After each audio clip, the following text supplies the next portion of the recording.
কাল থেকে এত পরিমাণে ঝড় হয়েছে যে গাছে যত কিছু আম ছিল, এমনকি কিছু কিছু আম গাছ কিন্তু একদম পড়ে গেছে ঝড়ে। আমাদের আম গাছ সেরকমভাবে নেই। এই আমগুলো এসছে পিসিবাড়ি থেকে। পিসিবাড়ির একটা বড়সড় আমের গাছ ছিল, সেই আম গাছটা পড়ে গেছে ঝড়ে।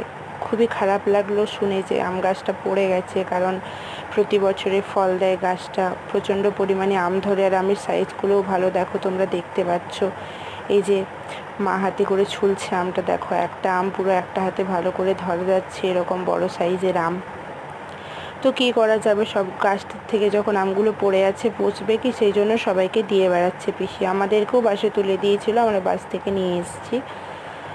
সেই মার এরপর ভাবছে কিছু আচার করবে, কিছু আমগুড় করবে, কিছু আমসত্ত্ব, অনেক কিছু আম দিয়ে যেহেতু বানানো যায় সেহেতু বানিয়ে নেওয়া হবে। আজকে রোদ দেয়নি সেহেতু কেটে রাখা হচ্ছে, তারপর একটা জায়গাতে রেখে দেওয়া হবে যেখানে হাওয়া বাতাস পায়, নইলে তো নষ্ট হয়ে যাবে। কালকে যখন রোদ দেবে তখন সেগুলোতে রোদে শুকোতে দেওয়া হবে এবং তারপর সেগুলোর থেকে আমশি তৈরি করা হবে পরের বছর।